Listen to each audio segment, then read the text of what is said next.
Welcome to the first ever Supreme Court podcast personals.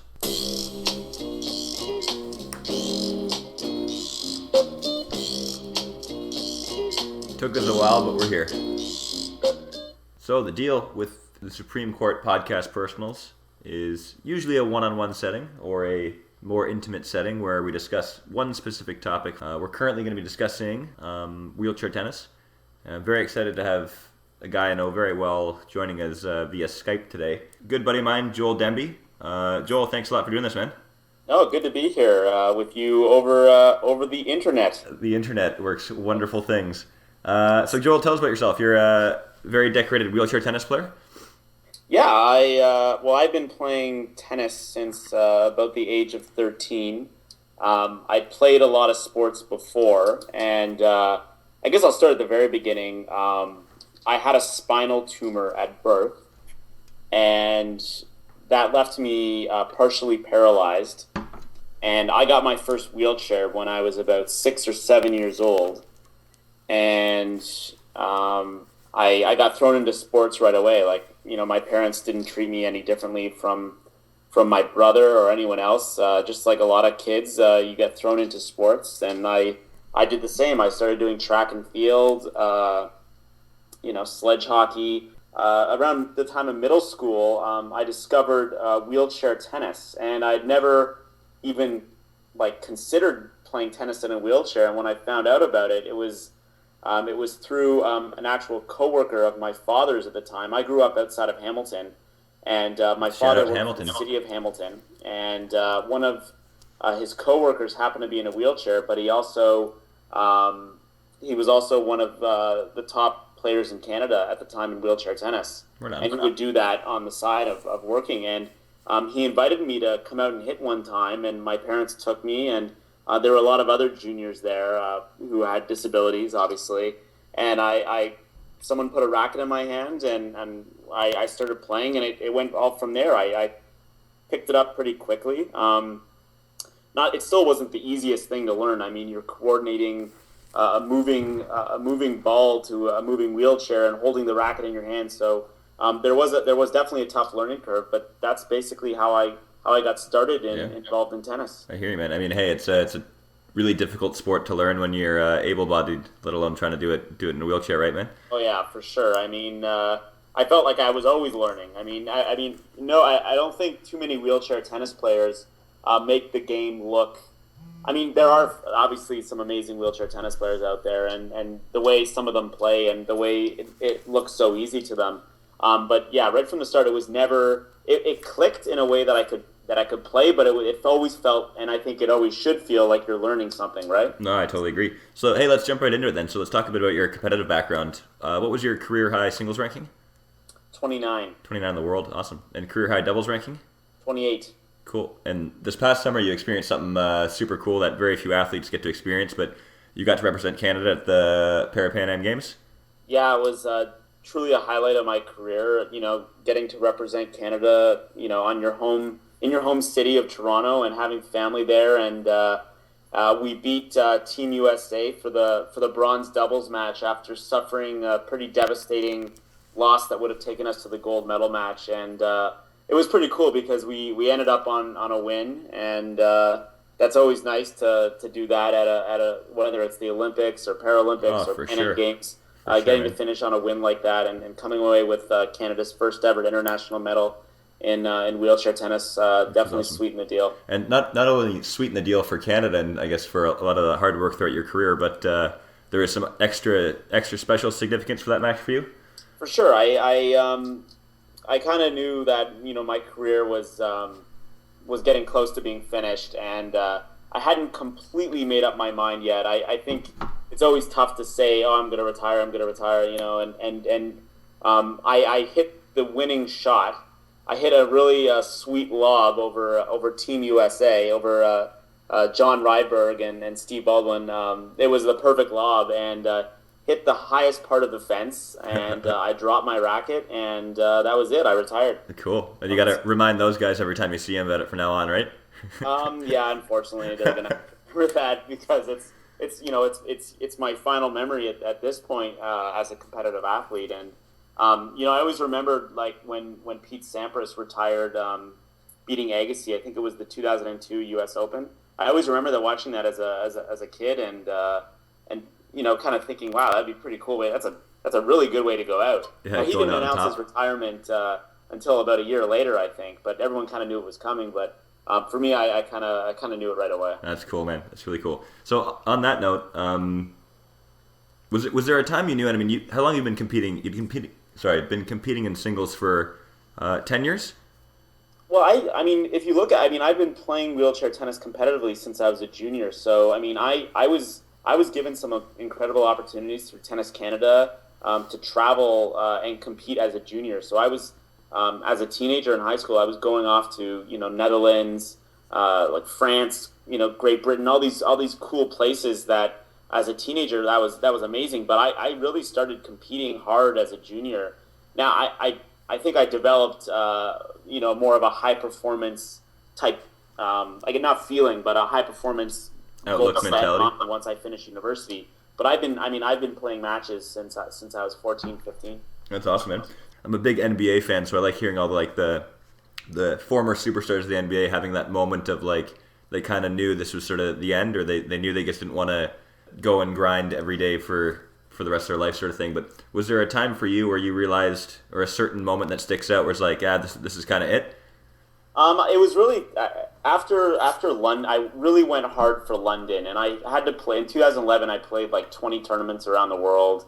Did the same in 2012, and after getting to the Paralympics in 2012, I found it incredibly hard to motivate myself the same way because Sure. I always felt like, wow, I'm a Paralympian, and I worked so hard, and I had come from a place where I was not even considered to be one of Canada's top wheelchair tennis players, up until 2010, and then 2009, 2010. Then things started kind of happening really quickly. But I had to make a lot of sacrifices, and most of them financial. And when I started playing in 2013, I had zero motivation, and I didn't really care. And it was one of those things where I would obviously get angry when I lost, but it didn't really hurt as much. I just kind of wanted to play on my own terms, and it became increasingly tough to do that. With just being away from family and being away from home, and being at the getting up in the morning and having the same intensity for practice was very hard to replicate. Sure.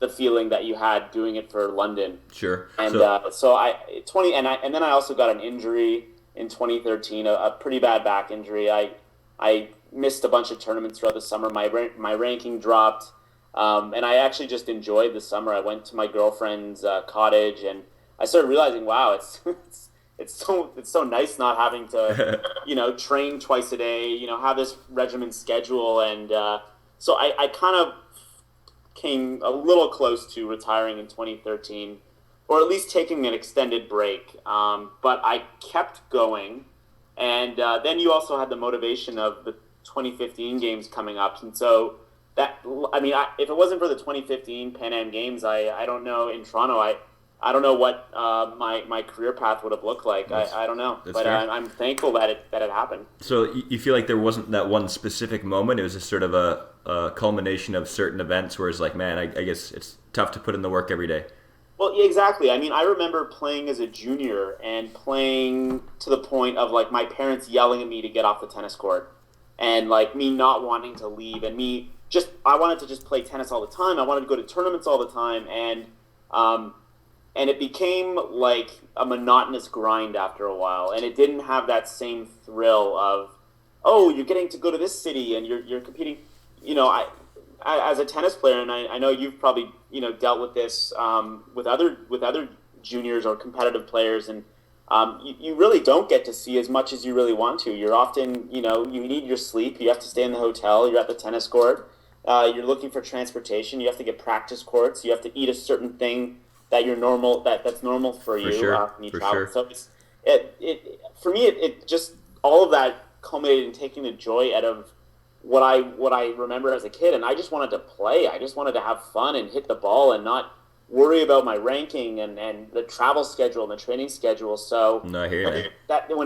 it just became a gradual grind, and there's no definitive moment where I said I can't do this anymore. But it was more of like a gradual thing. And now that it's gone, it's like, wow, maybe part of me is like, maybe I should have just taken like a couple years off. I'm still in my early 30s. There's still many years in front of me, but I am really happy where I am right now. So, I mean, I don't have too many regrets. That's great, man. That's a segue into my next question. So there's no regrets from your playing career, like nothing you look back on and say to yourself, hey, I really wish I had tried to do X, Y, and Z, which would have benefited my tennis this way or that way, or is there anything that jumps out? I would say is that I wish I had trained a certain way from my early 20s instead of sort of figuring it out in my mid-20s. Gotcha.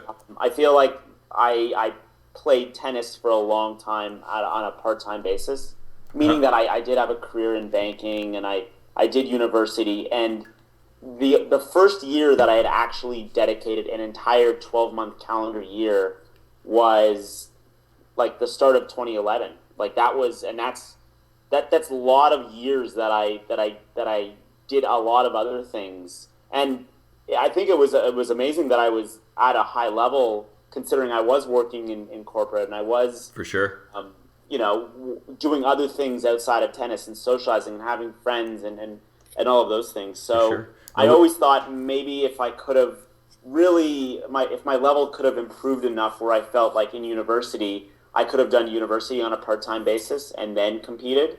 I think that would have made it a little bit. I would have progressed a little bit quicker. Interesting. Instead of playing part-time and progressing slower in the game, but when I look at when I retired, I'm like, wow, I actually have a solid career foundation built already because I did make those decisions not to play tennis on a full-time basis. Sure. So definitely beneficial now. It's a double-edged sword, right? Yeah, no, absolutely. So in 2011, was that around the same time, like when you started to take your training more seriously and all that? Was that around the same time you started to work with Ben Armstrong? Ben and I think we started in 2009, and we used to hit at night, and there were some nights on the weeknights we would hit 9 p.m. to 11 p.m. Twice a week. And when you're working a full-time, job, and then you're playing tennis at that time, I mean, I don't know too many really good, tennis players or competitive tennis players that would opt to train at that time. I mean, sure. When do you ever play matches at that time unless you're, playing a night match at the U.S. Open? Right. So unrealistic. And so Ben and I did start training. Now, he improved my game drastically. I mean, I realized that I didn't grasp a lot of the fundamentals, and I say that quite honestly. Like I didn't have a game plan. I kind of just played through feel, and Ben instilled sort of a sense of structure and a cohesion to my game that wasn't there before, and sort of it was something that I had to continue to work on. But my perception skills, and as you know, working with me for the last couple of years, it was always something that I would have to work on. Why did you really go for that ball? It was a defense that you were in a defensive position, and those were some of the things that Ben and I worked on right from the get-go. But in 2011, I quit my job. That was the big thing. I quit my job. I was working for one of the big financial institutions here in Canada, and so I literally quit my job, and then I gave myself a weekend. And then starting on the Monday morning, I got up and I treated my day of tennis as a full-time job, and that's when it ramped up very quickly. Cool, very cool, man.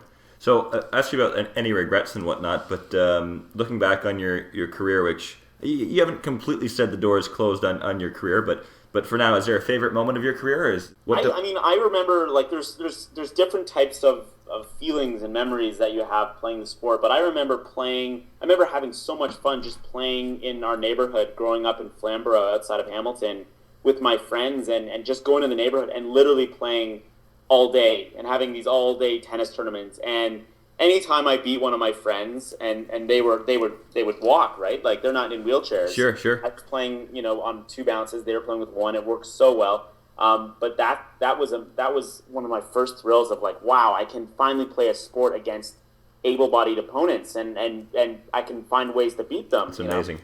So that was an initial thrill. Cool. And then you get into more of the high performance side of things and competing, just getting to travel for Canada. I mean, wow, you get to wear Team Canada outfits and you feel like you're part of something special and getting to travel with I mean, when I grew up, I was such an impressionable, young kid, and a lot of the former wheelchair tennis players that have long since retired were my mentors growing up, and I remember getting to compete in Italy in the Junior World Team Cup. Now, the Junior World Team Cup was held at the same time as the Men's Open and the Women's and the Quad team. So getting to be part of that team at age, I think I was 17 or something, that was a huge thrill. It's awesome. That was a huge, and then obviously more recently, I mean, just wheeling out into the Paralympic Games Stadium. It was the Olympic Stadium. There was like 60,000 people there. It was bonkers. It was there was so cool, many man. people. The media. It was nothing like what I expected. And then obviously how I ended, getting the medal. Any Canadian represented event was more special in my mind and made me and motivated me way more than a tournament in Windsor, Ontario. Sure, yeah, true patriot, man, true Or patriot. That's cool. I really like how you went back and talked about just like how you were able to just compete with buddies and stuff like that. And Yeah. obviously, as a guy who coaches tennis for many different levels and stuff like that, it's inspiring to hear stuff like that where you still look back on fond memories of just playing with buddies.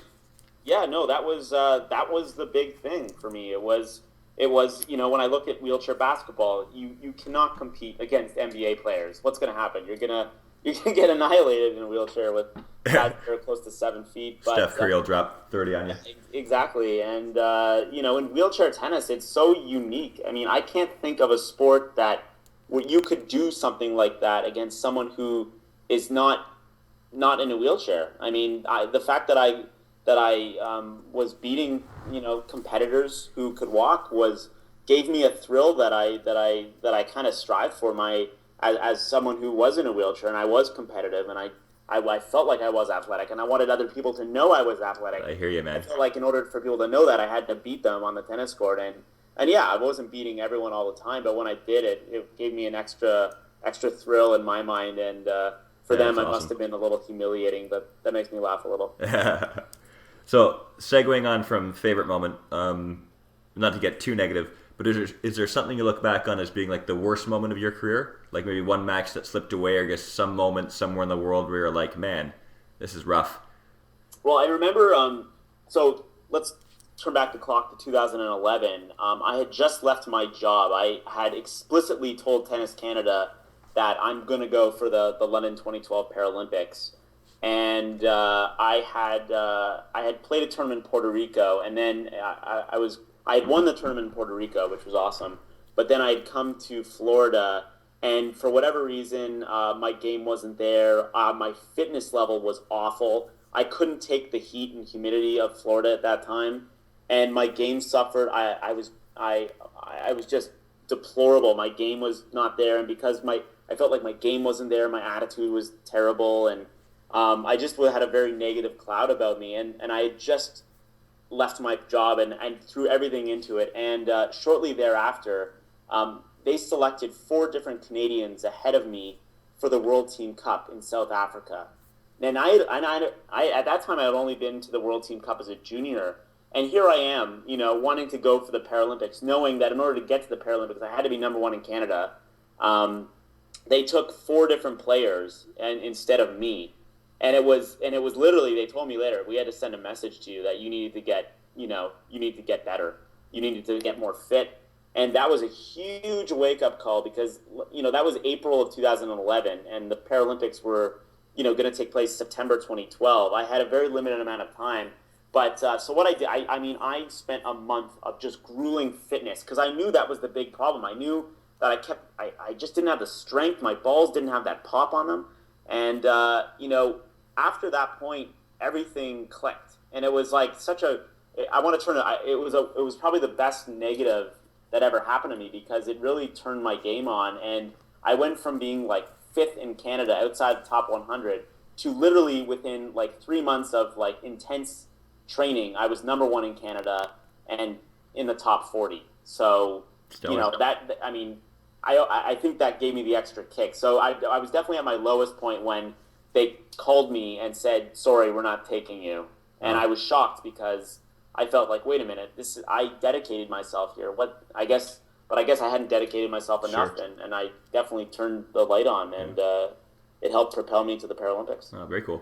So you mentioned being number one in Canada, and we'd be remiss if we didn't talk about Philippe Bedard, your former doubles partner. What do you expect from Philippe this year and going into the Olympics?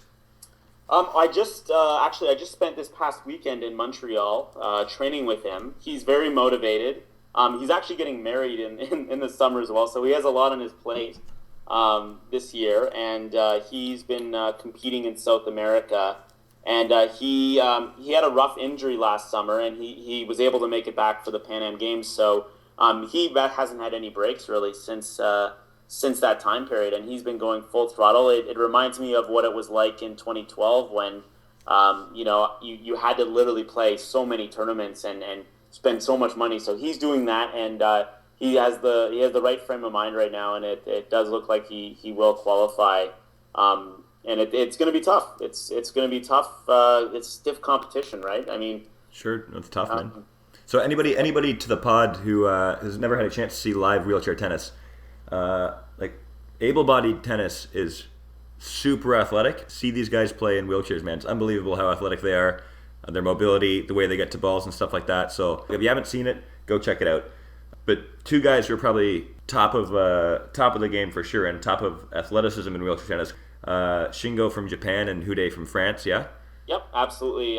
It's actually kind of weird right now because I was just checking the rankings out a few days ago, and I saw that Hude had surpassed Shingo. And but then when you look at how the rankings are, Shingo hasn't been to nearly as many tournaments this year. And but no, it's I think what separates Shingo's ahead of everyone, but what separates him historically has been his chair mobility. I mean, his movement on the court is leaps and bounds ahead of anyone else. And when you actually look at him without the wheeling, I mean, he's not a completely overpowering guy. He just gets to everything. Whereas Hude's chair mobility is nowhere near as good as Shingo's. It's a great ball striker. He's a huge ball striker because he's and this is the interesting thing about wheelchair tennis. He sits up pretty high in his wheelchair. He is an amputee, so his balance is much better than mine, for example. And when he hits a serve, and I've had the misfortune of playing him, I guess you could say, but he hits like an able-bodied server because his back wheel kicks up as he serves, and it's I would never do that. I have to spin the ball. It's more about placement for me than anything else, but he can completely overpower you off the serve. All right, that's cool, man. So would you liken Shingo's ability to move to Djokovic's ability to move? Absolutely. I mean, as you know, it's all about anticipatory skills, even more so, in my opinion, in wheelchair tennis. You literally, if you make one wrong, turn, I mean, it would take a special type of person to recover your chair, especially, I mean, you and I always worked on after the serve, where's my chair being positioned?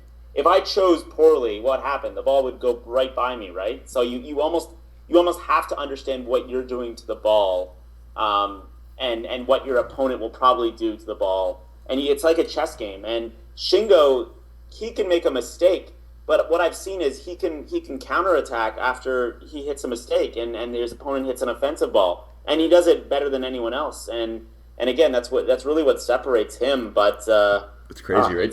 I encourage everyone, just literally go to YouTube and search Shingo Kunaida. It's fascinating to see him play. Yeah, the guy's insane.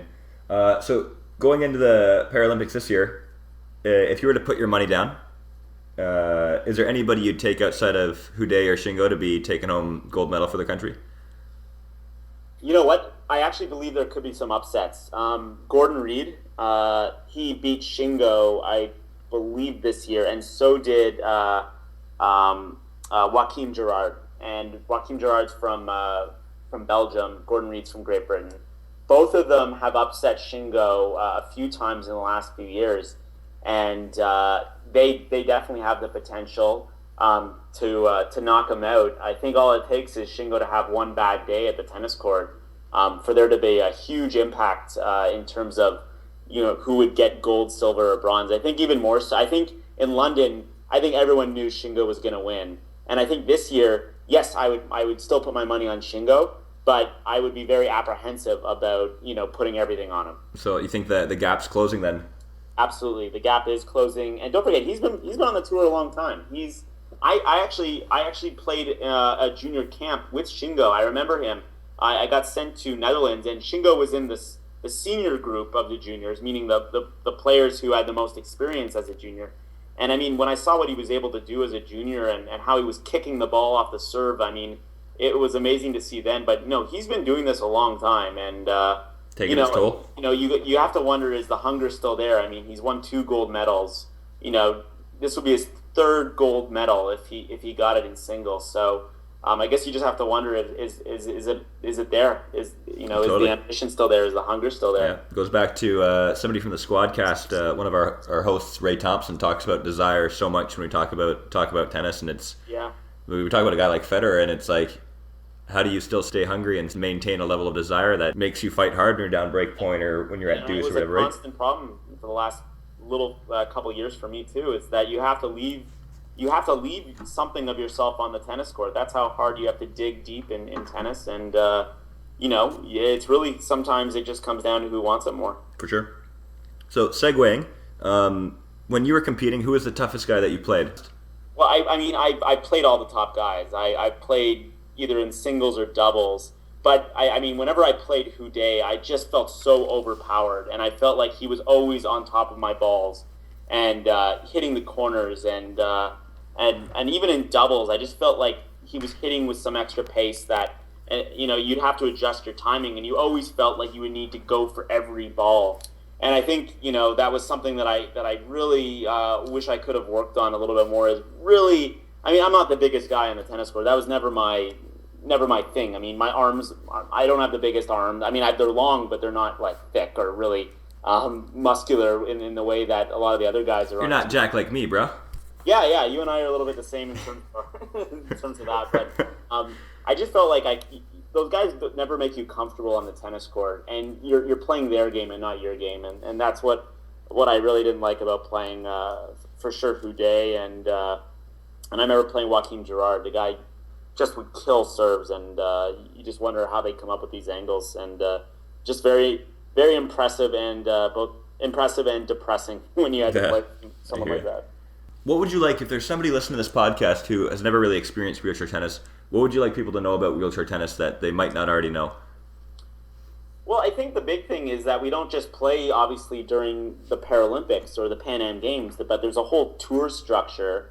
And I always remind people, it mirrors what the ATP and WTA tours have. So in January, a lot of the players are in Australia, and it's played in Wimbledon, the French Open. It's played literally all around the world, and it is incredibly competitive. In the men's division now, there's 700 ranked open athletes.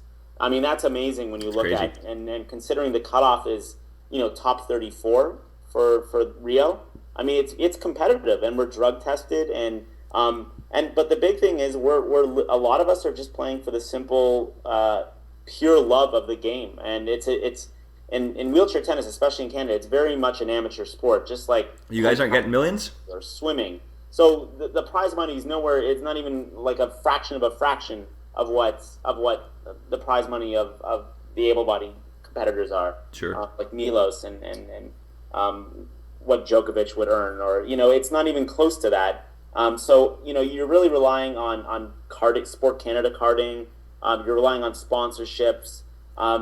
There's no way you can earn a living unless you're number 1 or number 2 or 3 for prize money as well. So I mean, that's the big thing. It's a whole tour. It is now become, if you want to become the best, you have to make it a full-time endeavor. Oh, that's cool. And then tell us a bit about, what are you doing now? You're involved with Tennis Canada a bit now? Yeah. So it was great that that I'm still involved in wheelchair tennis and not quitting it cold turkey and saying goodbye tennis. But I had a great conversation with Kelly Muramitz shortly after the Pan Am Games. And for those of you listening, Kelly Muramitz is the CEO of Tennis Canada. Sorry, yes. And it was great, and she was there at the Pan Am Games and supported us. And I think we came up with an idea of me becoming an ambassador for Tennis Canada and doing everything to promote the sport, whether it's blogging or doing media events. That's why I was just in Montreal I was on breakfast television, talking a little bit about some of the Tennis Canada stuff going on, and yeah, a lot of speaking events, and obviously the other part of it's coaching, and that also is something that, as a player and someone who spent many hours on the tennis court with really good coaches, yourself included, not just sucking up. You think it would come completely natural, but you have to realize that there's a structure in place, and that there is a certain progression, and there is skills in terms of feeding and all these things that, in all honesty, in a wheelchair, it isn't the easiest thing to do. But I kind of like the challenge of that, and it's a different challenge obtaining my certification level than obviously playing a match or something like that. It's more of like, look at all these able-bodied competitors or able-bodied coaches around me, and I'm doing what they're doing in a wheelchair. Sure. And Sure. And so I hope that I'm blazing some trails for future wheelchair tennis athletes to transition to coaching once their careers are done. I don't doubt it, man. I don't doubt it. I'm have sure. too many. I mean, besides Kai Schremer, who's our national high performance and national development manager for Tennis Canada, and obviously silver medalist at the 1992 Barcelona Games. Yeah, so I was actually saying, I'm sure Kai's the most stoked that you're getting into coaching and all that. Yeah, and I will absolutely admit I'm still learning. I'm humble enough in terms of coaching to know that I still need to learn a lot. I have to spend more hours on court with students, and and that's precisely why I'm taking